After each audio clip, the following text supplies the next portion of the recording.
My name is Madeline Elder. I'm from Communications Workers of America, Local 7901, and I'm really honored to be your Master of Ceremonies today. There's so many different groups here. Local 40, right on. Retired. Oh, yeah. So many of you here. You guys look like This month marks the 20th anniversary of the North American Free Trade Agreement, aka NAFTA. It's devastated working families, farmers, small businesses, the environment, and in indigenous peoples in the U.S. and Canada and Mexico. It's been a real travesty, and we have seen what has happened since that so-called free trade, corporate trade agreement passed. We stand here today with communities across North America and the world in an Intercontinental Day of action against corporate globalization. And I said it without stumbling.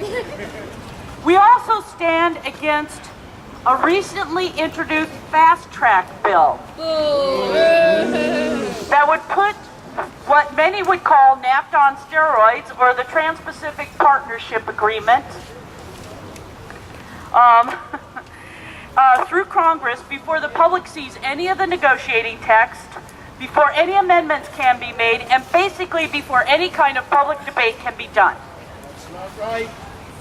This undemocratic process is only used on the worst, biggest, baddest trade agreements that are presented in front of Congress, because they don't want anyone questioning, they don't want anyone looking at it. What they want is complete corporate control of everything, not just trade. There's only 3 things of trade in there. Everything is about everything else, and you're going to hear about that today. Every one of Oregon's congressional, Senate, and House Democratic representatives have opposed the fast-track bill, except for Congressional District 1 Representative Suzanne Bonamici.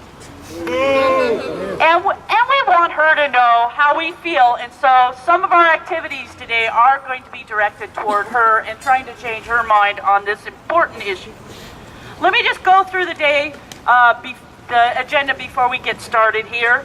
There are some people handing out rally programs. Can you raise your hand? All right, and if you don't have a rally program, go and see the people who have them, because it has the chants and it also has what we're doing after. Some of you are on your lunch break, so we're going to make this a fast rally, 30 to 40 minutes tops, and then we're going to march to Pioneer Courthouse Square about 10 minutes from here, at which point then you can choose your own activist venture. Option number 1 is to leaflet downtown and talk to people downtown about what this is about once we hit Pioneer Courthouse Square. And Barbara Council, who is right over there, Barbara, if you could raise your hand. She is the person who's coordinating that action, and go and see her once we get to Pioneer Courthouse Square. Option number 2 is to take the Max to Suzanne Bonamici's office in Beaverton, the Blue Max, and deliver those giant petitions that we've been circulating. Actually, the giant petitions over there. Garrett, can you raise your hand? Benjamin, sorry. Thanks. He's got the petition there. If you haven't signed it, please sign it. We're going to give it to Suzanne Bonamici this afternoon. There's also somebody with an umbrella with the fast-track raindrops back there. You can sign those raindrops too if you'd like, and we're presenting those to her.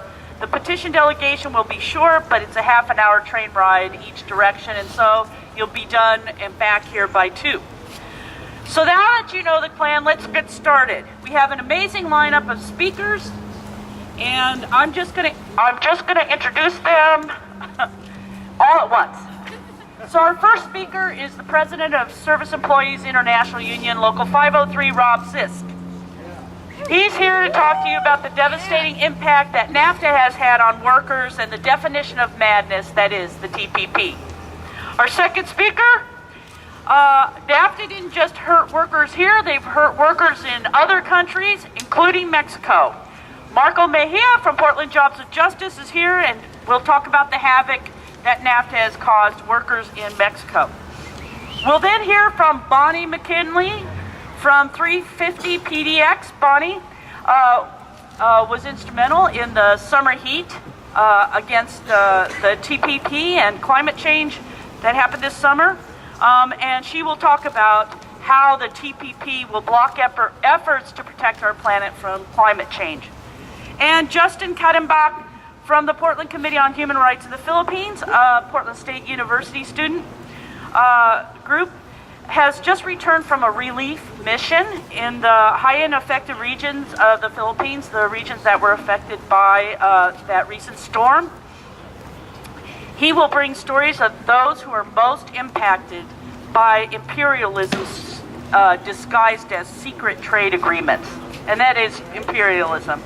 Our last speaker is an HIV positive community organizer and a member of the board of the Oregon Fair Trade Campaign. Benjamin Garretts will talk to us about the millions of people who are living with AIDS whose lives are threatened by the Trans-Pacific Partnership. So, what do we say about the Trans-Pacific Partnership? We say, no more NAFTAs. No more NAFTAs. No more NAFTAs. No more NAFTAs. Thanks for having me. This is great. This is how we're going to stop the TPP. And I just also want to, you know, instead of fast track, I want to see a track record. What haven't we learned from NAFTA? I mean, why do we repeat the same damn mistakes over and over again and tell the people we're going to get a great result? Instead of, the only way you get away with this kind of craziness is to operate in the dark, away from the people, and to not let any information out. And that's what is happening again. We need exposure instead of people operating in the dark. When I was doing photography back before digital, and I was doing a print, and I accidentally turned on the light, it wiped out the print. We got to turn the light on so it wipes out these people doing the negotiations, and it wipes out the corporations taking control in this country. That's what we need to do. So let's look at their track record, okay? Abuse and exploitation of workers around the world, starting in our own country with millions of jobs being offshored. We look around now, we see a devastated economy. We see workers at substandard wages, often in poverty wages, subsidizing these corporations by having to go on public assistance. We see workers in other countries in sweatshops working horrendous conditions, long hours for dirt wages. Corporations walk away with huge profits. We see damaged environments because they have promulgated lax or no regulations, or else they violate with impunity the ones that are there. So one of the crazinesses of this whole trade agreement, that they can sue countries for possible profits they may lose. And then this gets settled by a secret tribunal. This is a craziness that is out there. The good news is, things like this, people calling their congressman, their congresswoman, making noise is slowing this down. We all know, if you've been listening to the news, the Camp Baucus bill is halted, okay? Because of your calls, your participation. We had congressional delegations sign on to the Miller-DeLauro letter. This is because of you. We need to keep up these actions. We need to stop the TPP before it even gets rolling. This is what we need to do. We need to let the president know we need to take our country back from the corporations and not continue to give it away. That's right.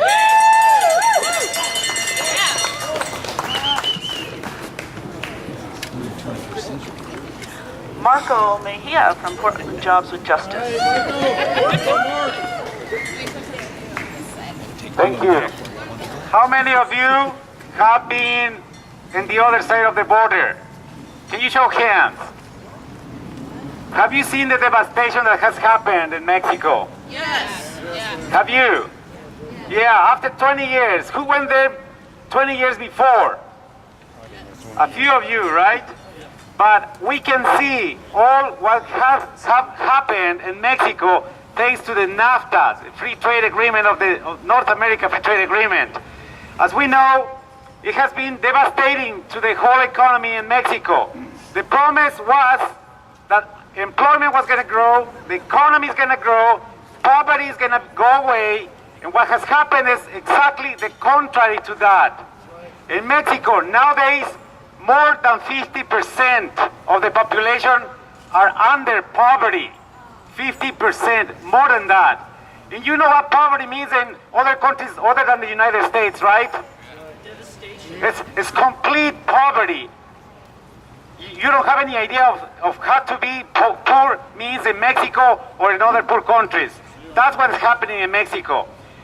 The Mexican economy is depending now, especially one industry that is the life of the people, which is the food. Since the NAFTA started, nowadays more than 50% of the food supply in Mexico comes from the United States. Poverty has grown there, thanks to that. Because now that you control the food, the supply of food, what do you control? The price of it, right? They killed the industry of corn. Millennial production of corn that is a cultural and spiritual product in Mexico, in the Mexican culture. And now it's almost dead. Millions of workers have to migrate forced after all of this. During these 20 years, more than 8 million workers had to cross the border looking for jobs to feed their families so they don't die in hunger. All of that has happened to the economy in Mexico. On top of that, the conditions of the workers have worsened in Mexico. How many of you have heard about the maquilas? We don't talk much about that anymore, right? Yeah, so those that still are functioning there have been not just exploiting workers with cheap labor, but also if we hear about the things that they have caused in the border towns, like in Juarez. Up to today, there's not yet people in jail that have responsible of the killing of the women of Juarez. How many of you have heard about that? Hundreds of women have been killed. Many of those are the workers that go to those maquilas. And many of those are responsible have to do somehow with those maquilas. So anyway, that is what has been happening to Mexico amongst other things. The two biggest public unions in Mexico have been destroyed, killed. The miners and the electrical workers, because that was part of the agreement, that they don't want workers that can defend themselves against all of these atrocities that they can come with the free trade agreements. All of that is happening there. But the thing now is that now you are feeling that, or we are feeling that in here, right? Yes, we are. So now it's our turn here, if you can say that way, right? They showed us how good it was going to be and for the United States. Now we see it. Hundreds of thousands of jobs have gone away. The auto industry, how many hundreds of thousands of workers were cut the jobs to move to Mexico, the plants that they will put together the cars, right? With very low wages, of course, etc. So these free trade agreements have to be cut. Today, we are doing, even though there's not many people here, I know it's at noon, but if people will know how bad it is really, the free trade agreements, they will start doing things right now. And that's what we need to do now. Let's go out to our houses, to our schools, to our job sites, and educate all the people what it really means, the free trade agreements, the so-called free, which is free only for corporations to make profits and exploit workers. That's what it is, right? Woo! So we are going to stop them. And already was said, today it's an example, it's a model that we need to follow. Today is a day of action that is happening in Canada, throughout Canada, the United States and Mexico, and a few other places around the world. We workers and the people of our countries have to get united because we need to fight locally and fight also globally. And that's what we need to do with these free trade agreements. So, somebody was saying, right, we don't want these free trade agreements. And Marlene's gonna... No more NAFTAs! No more NAFTAs! No more NAFTAs! We're gonna kill it! We're gonna kill it, right? All right, thank you. Justin from the Portland Committee on Human Rights in the Philippines.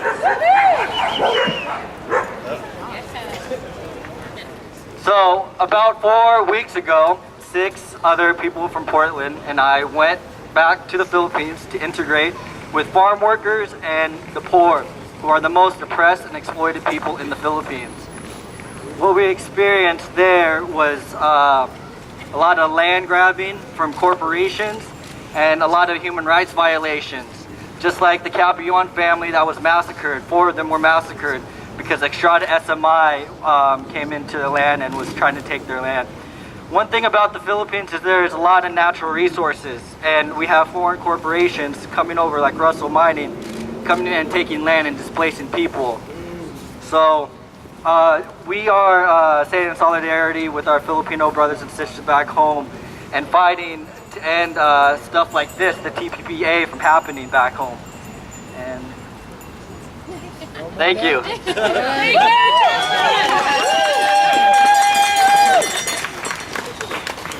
All right, and now, Bonnie McKinley from 350 PDX.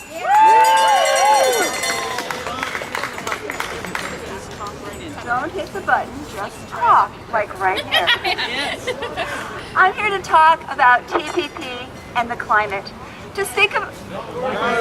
Closer. How's that?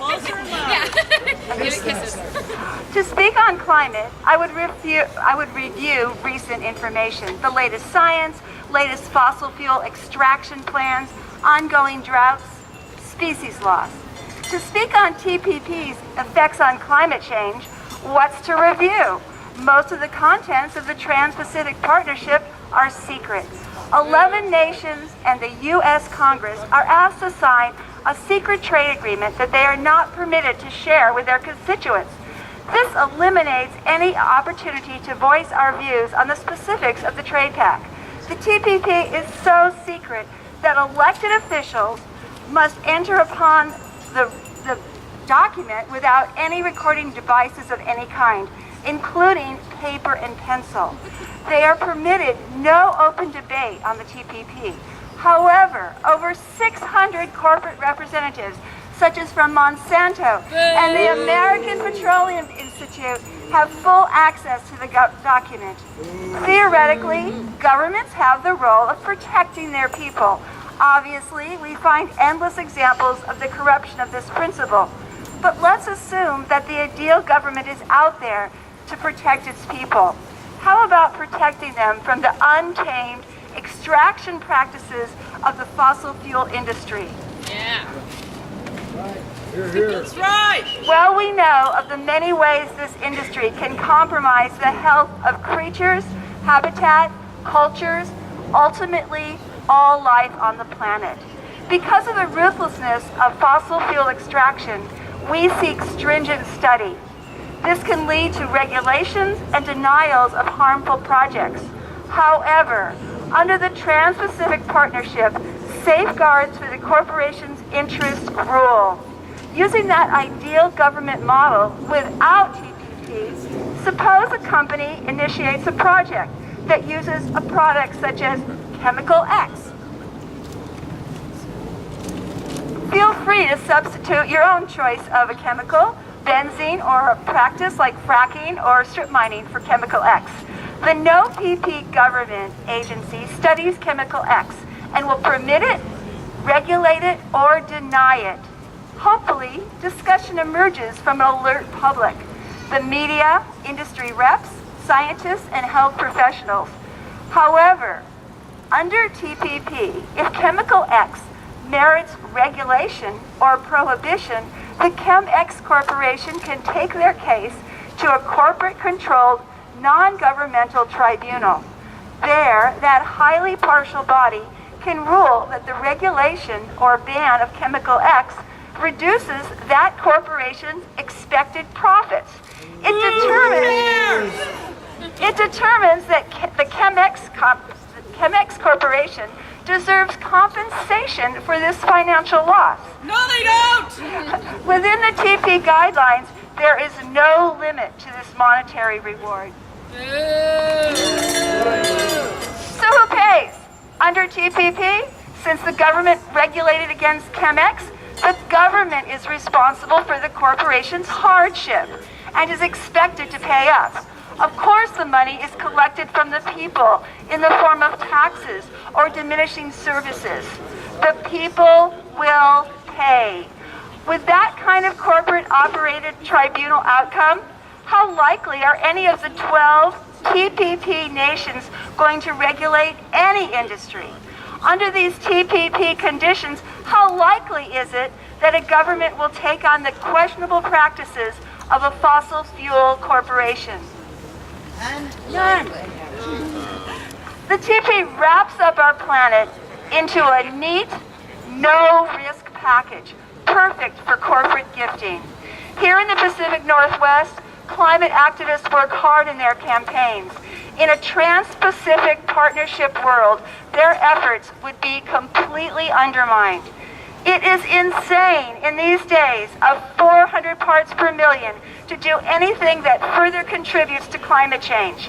To use the TPP to clear the way for the corporate desecration of our living Earth is nothing less than depraved. Our planet is nurturing and generous to life. The TP is designed to give increased power to those tearing away at our special planet. Please oppose it. Please do more by contacting friends and elected officials, by learning what you can, by speaking out. Our voices, our actions, our unity. It's all we have. Thanks. We have Benjamin Garrett on the board of the Oregon Fair Trade Campaign and community activist.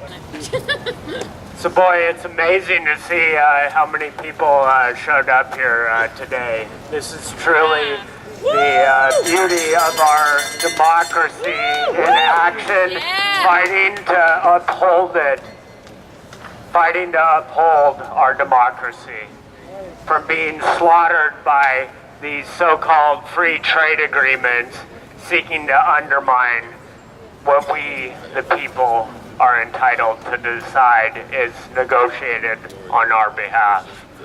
And what is the TPP? So we've heard a lot about it being sold as a so-called free trade agreement. But the TPP is little more than a policy that leads to complete exploitation of resources and even worse, expenses people's lives for the mere sake of maximizing profits. And I'm here to speak about how global health, access to affordable medications would be impacted by this agreement.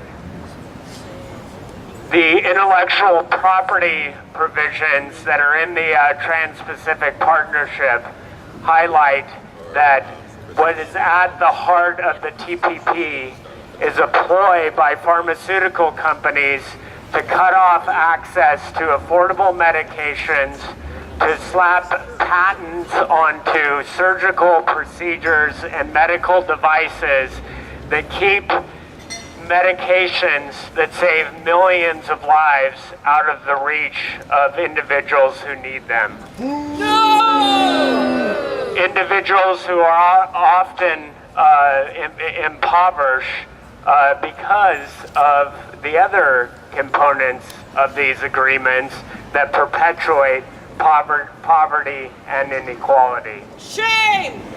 Now, Shame! I was greatly impressed when President Obama in 2012 in the State of the Union called on all nations to usher in an AIDS-free generation. I was equally incredibly dismayed and disappointed in last Tuesday's State of the Union when the President called on Congress to grant him fast-track trade promotion authority to swiftly pass the TPP. The TPP is in direct opposition to the 2012 speech calling on all nations to usher in an AIDS-free generation.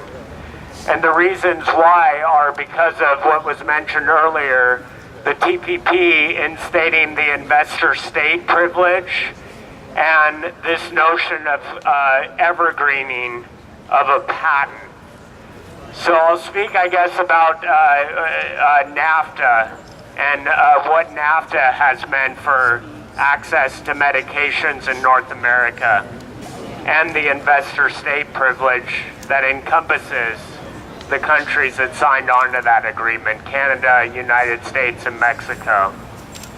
Right now, the Canadian government is being sued by the corporation Eli Lilly for a lawsuit measuring $500 million. Shame! This is because Eli Lilly has stated that 2 of its medications that it produces, of which the patent has expired on such, are entitled to be evergreen, and that they can keep the price of medication at whatever they so choose to set it under the terms of NAFTA. That the Canadians' democratic laws, their sovereign government, doesn't have the right to offer generic medications to its population, even though the patent has expired. Crazy. Crazy. Evergreening is essentially a loophole that pharmaceutical companies take advantage of to extend out patents beyond the expiration of the patent for making a simple minor adjustment to the medication, even though that adjustment often shows no additional therapeutic benefit of the medicine.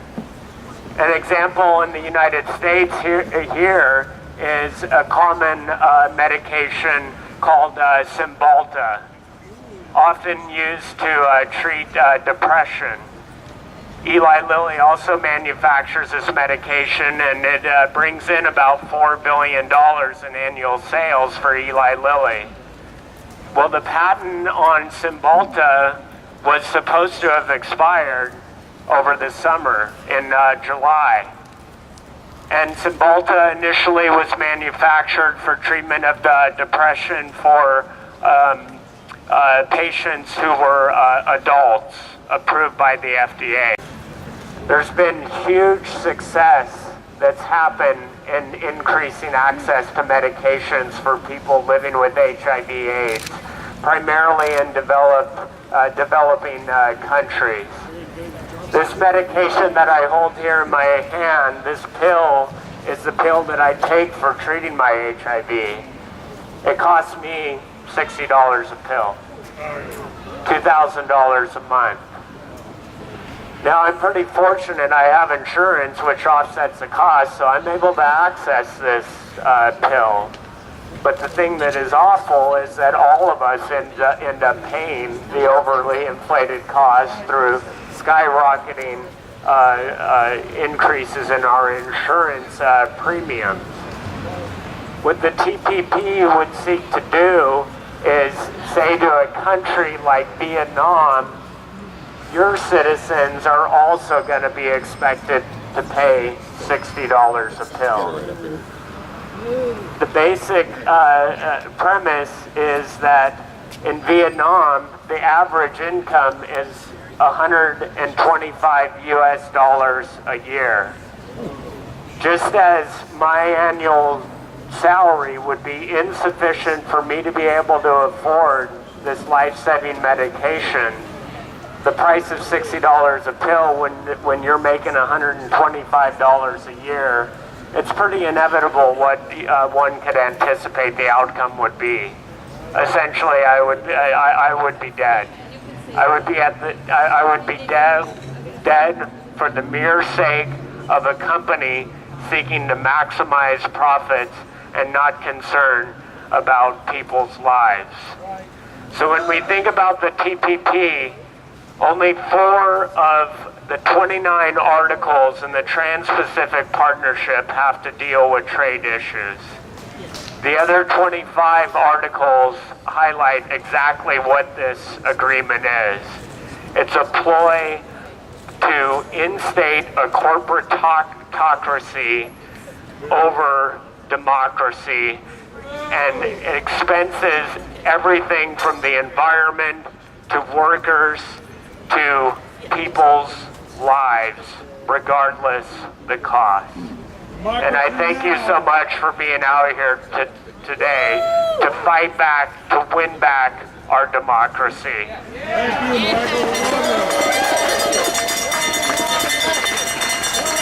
No more NAFTAs! No more NAFTAs! One more speaker, Mary King from the American Association of University Professors.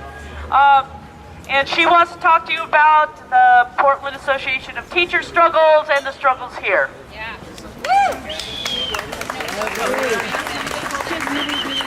Gets it. Good afternoon. It's great to see y'all out here pushing this country back toward a decent direction. That's exactly what is going on here in the fight of Portland State. It's a lot like what's happening with our Portland teachers, the Portland Association of Teachers. Yeah, okay. We're fighting a very similar fight, and that fight is to put the resources in the classroom where they belong. Exactly. To put educators in charge of education and to give our students a high-quality public higher education, the kind of thing that we used to produce automatically in this state and in this country. And now our money is getting diverted, first of all, you know it, off to prisons, off to Intel, tax cuts, all this kind of thing. And even here on campus, the money is not going where it should be. So we're in a contract fight, but we're in a bigger fight, a longer fight for the future of public higher education, and I'm happy to see you here on this university. Thank you very much, Barry. And we do support the Portland Association of Teachers. They're doing a strike vote next week, and I hope everybody supports them if they do have to go out. So let's try something here. Working people under attack, what do we do? Stand up, fight back! Working people under attack, what do we do? Stand up, fight back! Good paying jobs are under attack, what do we do? Stand up, fight back! People with AIDS are under attack, what do we do? Stand up, fight back! Our environment is under attack, what do we do? Stand up, fight back! Woo! Thank you so much to all of our speakers. We've had enough harm caused by NAFTA. We are going to resist any new threat to our communities, including the Trans-Pacific Partnership. We needed to stop the fast track to have an agreement that's agreed to that nobody knows what it is. All right.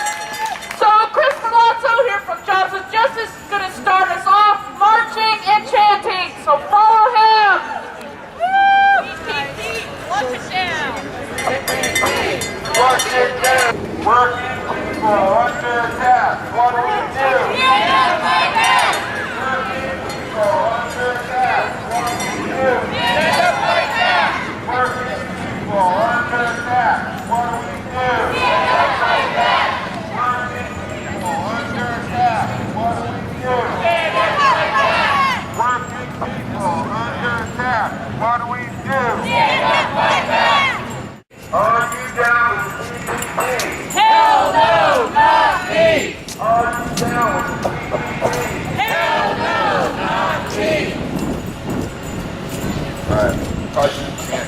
me a whole lot.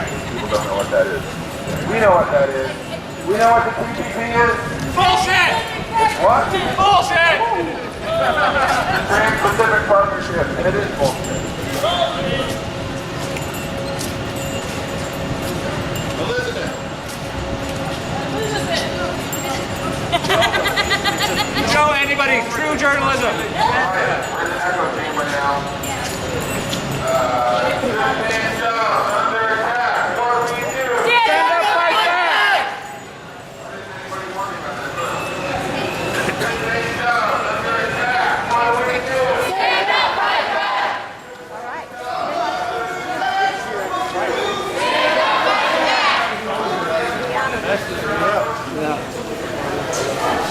I know you got it, brother. Somebody rented yachts from 350.org. Sophia Shaw. What Joe. Hi.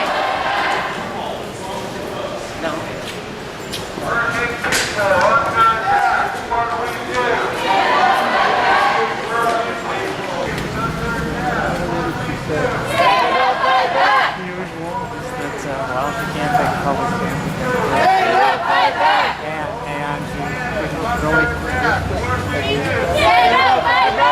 Hey, everyone. Yeah, there they go. Talk about the president again. We're going to stop the TPP. Give the planet what it needs. Cut the crap and corporate greed. Give the planet what it needs. Cut the crap and corporate greed. Give the planet what it needs. Cut the crap and corporate greed. Give the planet what it needs. Cut the crap and corporate greed. Give the planet what it needs. This is what democracy looks like. This is what democracy looks like. Show me what democracy looks like. This is what democracy looks like. Show me what democracy looks like. This is what democracy looks like. Show me what democracy looks like. This is what democracy looks like. Show us what democracy looks like. This is what democracy looks like. What democracy sounds like.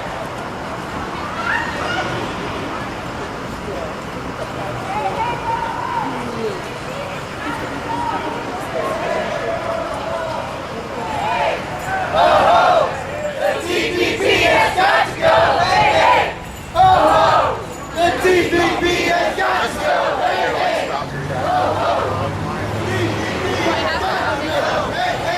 Hey, hey.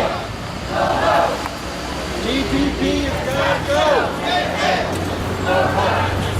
TPP has got to go. Hey, hey. Ho, ho. TPP has got to go. The TPP has got to go. Hey, hey. The TPP has got to go. Hey, hey. TPP has got to go. Hey, hey.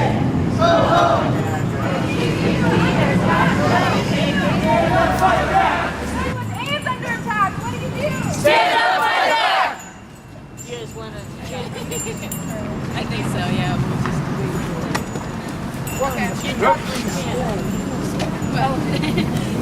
Glittering. Okay. 1, 2, 3, 4. We refuse to blame the poor.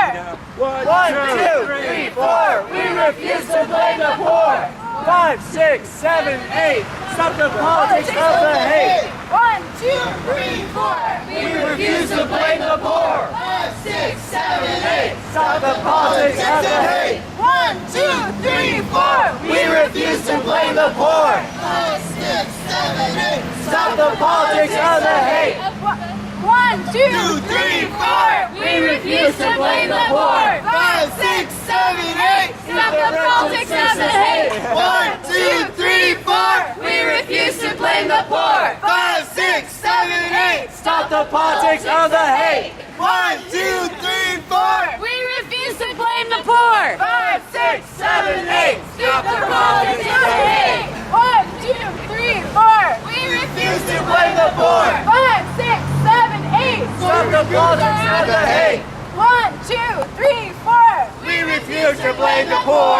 5, 6, 7, 8. Stop the politics and the hate. democracy looks like. Show me what democracy looks like. This is what democracy looks like.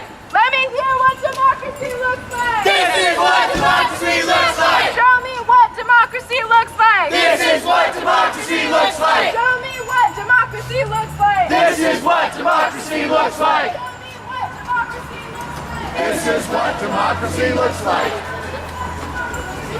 This is what democracy looks like. 85%. This is what democracy looks like. I hate to say it.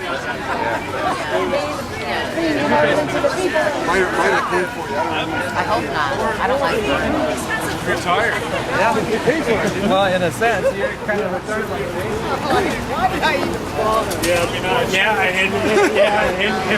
Impoverish the population, cut off the